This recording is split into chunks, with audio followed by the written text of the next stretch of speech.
really good reason to stop you, but it looks like your license tag is partially obstructed. It looks like your tire tread might be a little too thin, so we can stop you and conduct further investigations into what we're really interested in. And that's okay. So the moral of this story is make sure your car is inspected, make sure the tire tread is good, and just do a little walk around every time you get in your vehicle, because the minority opinion in Mason made the observation that with tens of thousands of traffic violations potentially out there, it's almost impossible for anybody to step onto the highway, drive on the highway, without committing some minor traffic infraction. And now the U.S. Supreme Court is going to step further and said they don't even have to commit a violation if the officer mistakenly believes they've committed a violation. Next war story. By the way, I don't know where Freeman's at. I think I won the panel decision. I should get a decision soon. Mason hasn't been decided yet in the Supreme Court. That'll probably come out in the next probably 6 months to a year. The wheels of justice don't spin so fast in the appellate courts of Virginia. Commonwealth versus Reeves. This will be a fast story. This is my daylight saving. This is my sunset case. And Jonathan, you missed this one. You didn't even work with you.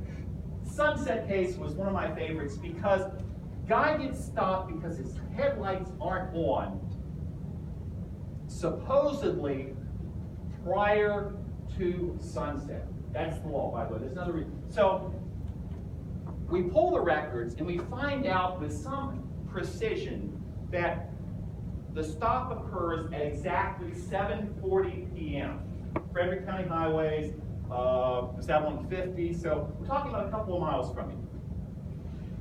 It was a possession of marijuana case, by the way. And my guys are going, oh no, Mr. Downs, I'm sure the sun was still up. So what we do is it occurs to me, because I like to hunt a little bit, that there are these game laws that are published every year by the Hunting and Fishing Department of Virginia, and they specify on an exact date in a particular area of Virginia what time is sunset, which is really important because you can't shoot Bambi after sunset in Virginia or before sunrise.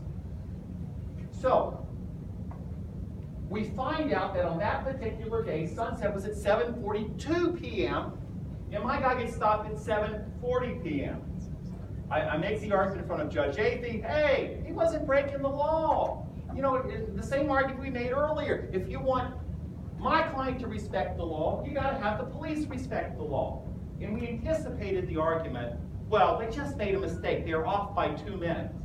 And my counter response to that was, Judge, imagine, if you will, I'm hunting Bambi.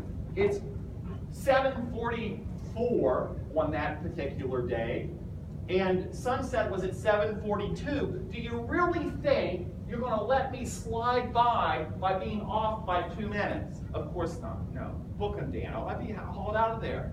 I'd probably be locked up for making the argument. But in any event, I was concerned because the case in Reeves was decided essentially a couple of days before the North Carolina versus Pine opinion that permits police officers to go, I'm sorry, I made a mistake. Well, that's okay. Book him, Dan. Next war story. Next war story. Commonwealth versus Webb. Mr. Sylvester and I worked this case together in both traffic stops in Frederick County. And the problem in Webb was, by the way, under Delaware versus Prowse, you are not able to randomly stop motor vehicles just for the heck of it. Sorry, that's lawyer talk. You got to have that reasonable articulable suspicion. You got to have some basis for it. Then there's an exception. You can't have roadblocks as long as they're for a limited purpose. You can't just have roadblocks for all types of criminal investigation. Otherwise, we truly are back to Nazi Germany. And you can't just do it arbitrarily when and where you want. You need to have some supervisor in control approve the checkpoints in place. I'll pick it up for you. And in this particular case, Webb was relying upon old data from, what was it, 3-4 years back? We filed our request. I think we did some FOIA requests. We got subpoena ducas tecums for all these records. And it turns out that they were ancient as to when these particular locations had been pre-approved. Lots of things had changed. And the long story short, we got a really good resolution in the case. And that's my west. Not too far away from here. So when you run across these roadblocks, the reality is, yes, they are permissible in Virginia and the United States, but there are certain limitations that have to be placed on them. So for those of you that are pursuing law enforcement as a career, there are lots of I's that need dotted and T's being crossed. If you want the sobriety checkpoint or the DUI checkpoint, the license checkpoint to be upheld. Next. Search warrant cases are a little bit different than the cases that I've just talked to you about, because as in the Fourth Amendment requiring the search warrant, they require that neutral, detached magistrate to approve the search warrant in advance.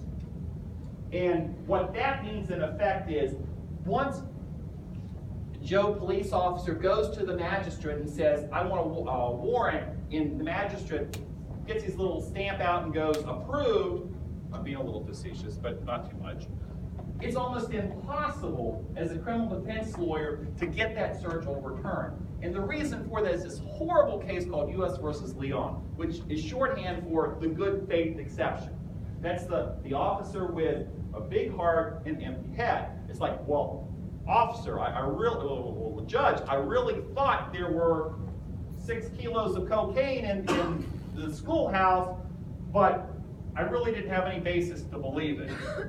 Oh, that's okay. You've got a magistrate to go along with you. Carry on. And that's what happens in most of these cases. First war story, bare bones. Next. And this is the best advice I can give to any one of my clients. Don't consent to anything. There's never an upside to it. I mean, in the worst case scenario, you probably ripped off the tags from your mattresses and the pillows that you're not supposed to, and I think that's a federal offense. There's bound to be something that you've probably done wrong. So just to be on the safe side, that should be the format for everybody's home. Come back with a warrant. Next slide. Commonwealth versus Payne was a drug case that took place in Fauquier County. 2 brothers, one of them was treating himself for some epileptic seizures. We're growing 16 marijuana plants, and law enforcement heard about this. They didn't really have any evidence to support it, so they went and they got their electric bill. And lo and behold, some of the electric bills were high, like $400 or $500 a month. Now, if some of you don't have well-insulated buildings, that's probably not unusual for you in the middle of December and January. But for the Tain brothers, it was enough for the magistrate to issue the search warrant. Search warrant gets issued. The rest of the evidence is really horrible. It's like, well, I think Mr. Tain's father's an electrician, and what else? They didn't have any prior records. It was just not much to the search warrant. Magistrate upheld it. The circuit court upheld the search, finding that the officer acted in good faith. Essentially agreed that the search warrant was horrible, but because the officer relied upon the search warrant was upheld, and Mr. Tain's currently serving 5 of a 10-year sentence. Never had any prior record, and don't grow marijuana. That's bad in Virginia. In Virginia, you got 4 states in the DC that's okay, but Virginia bad. Next. Chiragos, another case Mr. Sylvester and I recently were involved with, including the good Dr. Getman. And in Chiragos, we had this unusual search warrant where the police officer is convinced that he smelled marijuana from about 200, 300 feet from the highway, and was able to smell marijuana growing in this house, which is pretty phenomenal. Super trooper. Man, that's great. So with Dr. Getman's help, we put together a pretty thick memorandum suggesting there's just no way in hell that could happen. And the long story short, Reader's Digest version for this is, we had about 7 felonies turn into 1 possession of some mushrooms, and the Chiragoses are now relocated to another state that is more sympathetic to marijuana and so forth. So search warrant cases can be fought. You got to look at them closely, and don't always accept at face value what somebody says to you is true. Question authority sometimes. It's okay, really. You're adults now, you can do that. Next. Finally, Commonwealth versus Kratz was the case I had in 2001, and I may have called you on this. This was the case where the Kratzes, Mr. and Mrs. Kratz, found a creative use for a Conex box where they put it underground and had this very elaborate grow operation. And the police got wind of this particular operation, and they went and they got these thermo-imaging devices and were scanning the houses to see what kind of heat sense radiation was being set off. Now it happens back in I want to say May of 2001. In June of 2001, there's this great case. A few good cases on the Supreme Court, but this was one on U.S. versus Kylo. I love that name, Kylo. I should name a dog Kylo. Because in Kylo, the United States Supreme Court said, you know what? This technology thing's getting a little out of hand. To be able to be so invasive as to basically look inside of your home and see what's happening with this new technology. It's just, we got to draw the line somewhere. But the bad part about Kyle is they did leave the door open, that once technology becomes more and more prevalent and more common, our expectation of privacy interest also diminishes. So whether Kylo would be decided the same way today or not, or Kratz would be, I don't know. But I do like that story. It was one of those things where I have this case where I've got nothing, and then the next day Kylo's decided, and then the day after that I've got this lovely suppression motion that I think's a winner. And the best argument the Commonwealth had was, well, that's not fair because Kylo was decided after the search warrant. And the answer to that's pretty simple. Well, the same was true for Kylo. He was also searched prior to his U.S. Supreme Court case. So we had retroactive back to, that was the law, and we had a good result as a result of that. Next. Okay, I gotta have a plug for my friend John Whitehead, who's a lawyer out of Charlottesville. Rather than trying to spend what would truly be a seminar entire semester on what little is left of our rights, I commend to you two excellent books by John Whitehead, Government of Wolves and Battlefield America. They're depressing, they're gloomy. If you have a depressing personality already, or if you are depressed and you have a drinking problem, I don't recommend you reading these books because it's just straight downhill. But they are a very good read and factually support a lot of the propositions that I've been sharing with you this afternoon. Next. Saving grace. How am I doing on time, Doctor? Fine. I'll be real quick. It's late in the day.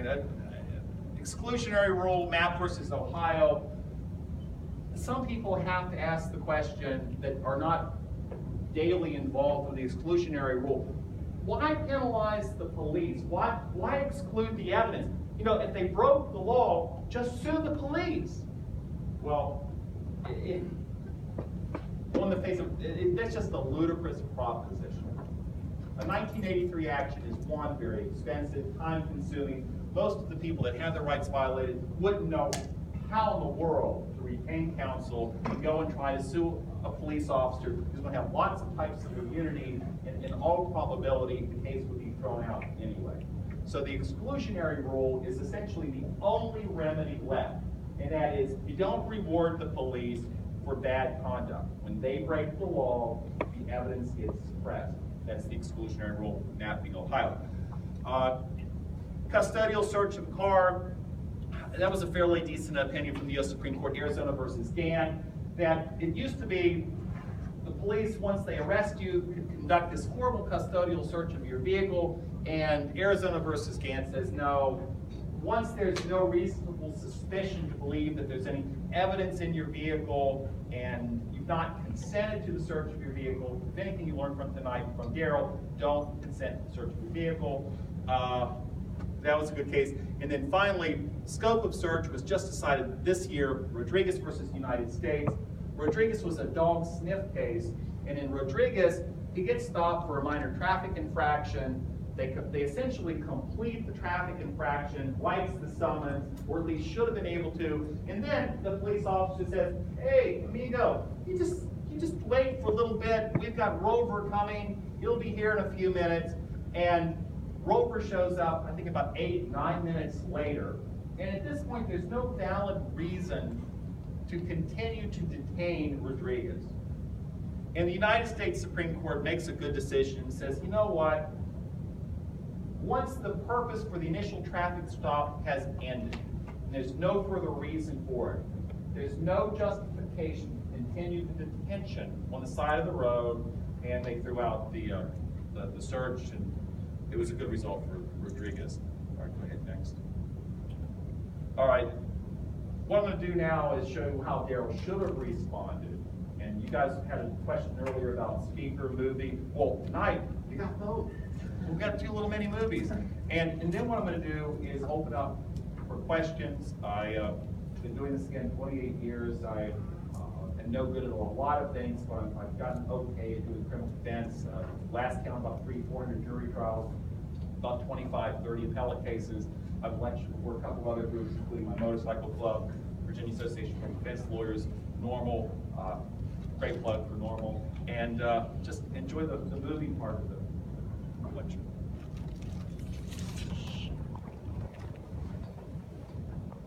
We got a fan. Oh, crap. Oh, this really sucks. Listen, everybody be cool and put up your windows. We're probably just speeding. Let me do all the talking and everything will be fine. Got it? Okay. Troy, are you with me? Remember, let me do all the talking, all right? You're the man.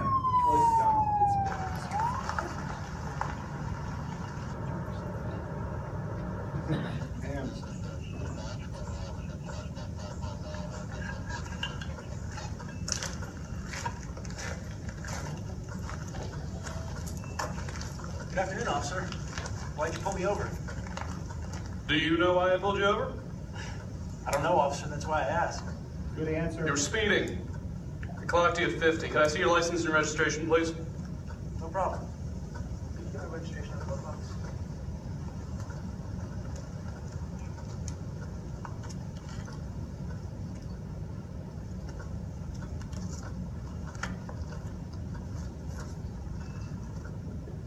Daryl, do you know what the speed limit is on this road? Good The speed limit is 30. I clocked you at 50, which means you were going 20 miles per hour over the speed limit. Did you know that I could arrest you for driving that fast? Officer, how can I help? All right, I need everyone to step out of the car, please. Why, officer? Step out of the car now!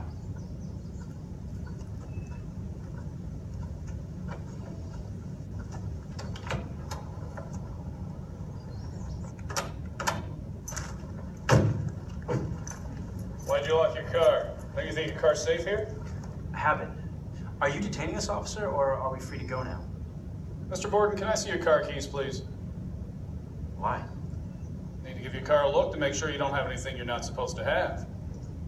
You don't have anything to hide, do you? No, officer. I don't consent to any searches, sir. According to this registration, this isn't even your car. Is your name Mary? This is my sister's automobile, sir. I'm sure she wouldn't want her car searched either, sir. Look, smart guy. I want you to listen to me very closely. You have 2 choices. You can either make things better, or you can make things worse for yourself. If you cooperate with me, I'll help you. Do you understand me? If you choose not to cooperate with me, I can't help you. You'll have to wait here for the police dogs to come and tear your car apart. If the dogs find anything you're not supposed to have, I'm going to throw your ass in a jail cell overnight with some very bad men who would love to do some very bad things to 2 skinny boys like you 2. Do you understand your choice? Officer, are we free to go now? Okay, lawyer boy, you've made your choice. We're going to have to take this to the next level now. You stay right here.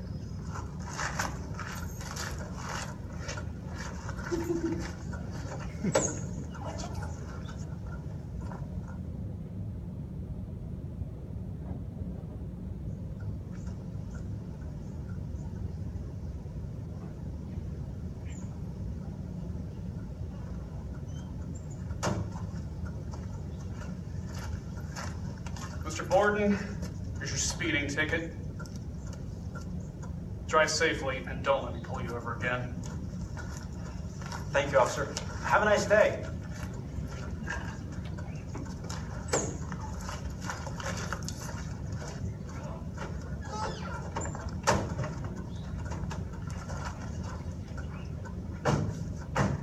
What the hell just happened? Oh my God! You're the man! You're the man, dude! That was like some Jedi mind trick, man.